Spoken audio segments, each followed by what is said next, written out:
Mbunge wa jimbo la Musoma mjini, Mheshimiwa Vedastus Matayo, amesema tatizo la ajira kwa vijana ni moja ya changamoto kubwa nchini, likiwemo eneo lake la jimbo la Musoma mjini.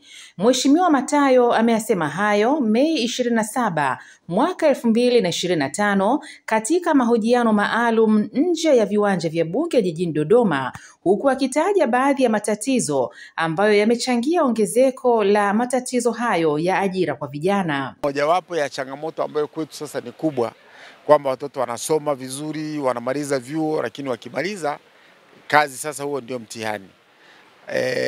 Kwa maana ya ajira ni changamoto kubwa, ukiangalia watoto wanaomaliza vyuo na wale wanaopata ajira. Kwa hiyo kwenye upande huo kwa kweli hapajakaa vizuri, na viwanda baada ya serikali kuwa imebadili sera ikabinafsisha viwanda, kwa hiyo zile private sector wameshindwa kutake over kama serikali ilivyokuwa ina take over, kutokana na ushindani wa bidhaa ambazo ni imported.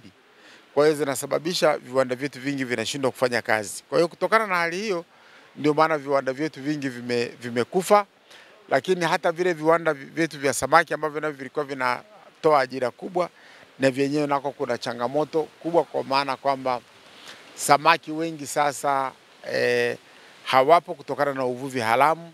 Na kwa sababu hiyo ndio maana leo ukizungumza tatizo la ajira kwa kweli kwa Musoma mjini, lakini na kwa Tanzania nzima ni mtihani, kwa maana kwamba tuna changamoto kubwa. Hata hivyo, Mheshimiwa Matayo amempongeza Mheshimiwa Rais Samia Suluhu Hassan kwa kusaidia sekta ya uvuvi, hasa kwa ufugaji wa samaki katika Ziwa Victoria, huku akitaja mipango ya kuwezesha kufufua viwanda hivyo kama moja ya mkakati wa kutatua tatizo la ajira kwa vijana. Tunashukuru kwamba mama yetu Samia ameendelea tena kutusaidia kwenye upande huo.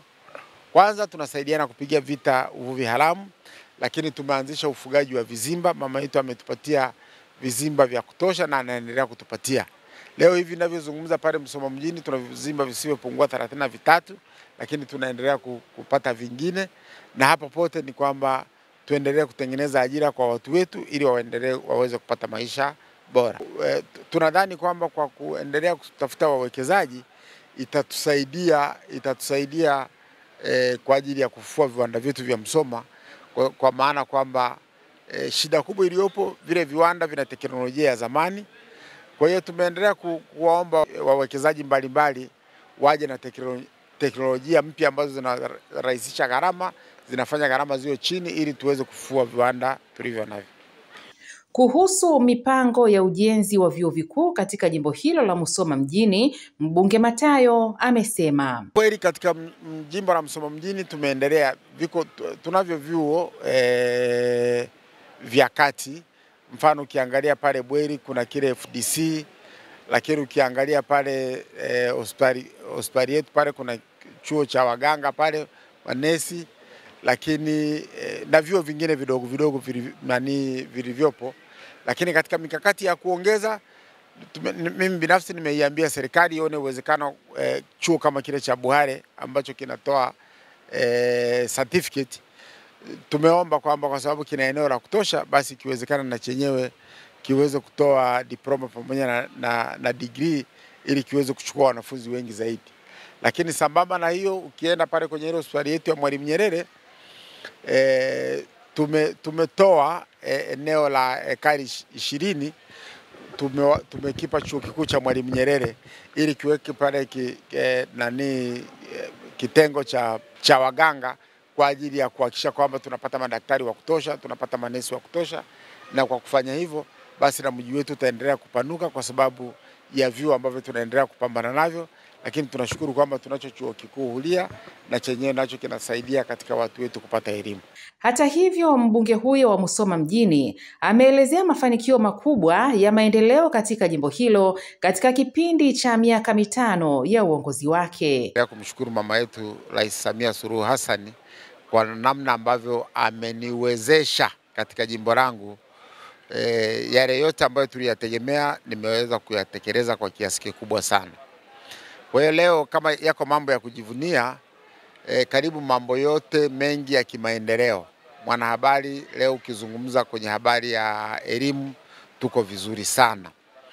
Tuko vizuri sana kwa sababu kwenye upande wa elimu, kwanza vijana wote sasa wanaweza kwenda shule, wenye nafasi ya kwenda shule kuanzia shule ya msingi, shule ya sekondari, lakini vile vile mpaka high school. Kwa maana kwamba tumejenga shule za kutosha, na rais wetu kila nilipomwendea pale ambapo tulihitaji shule zingine za ziada, ameweza kutupa fedha za kutosha. Ndio maana ukiangalia leo kwa haraka tu katika kipindi chake cha miaka 4 Bweri pamoja na sekondari 3 eneo pamoja na pale Kigera, lakini hali kadhalika na pale Kwangwa na penyewe napo iko kwenye hatua za mwisho. Lakini vile vile tuna shule za msingi 2 ambapo iko pale Bweri pamoja na pale Buhare. Hizo zote ni mbali na vyumba vya madarasa, mbali na vyumba vya maabara, ni mbali na madawati. Kwa hiyo kwenye upande huo hivi leo furaha yangu ni kuona kwamba tunaenda vizuri sana. GMTV, Musoma.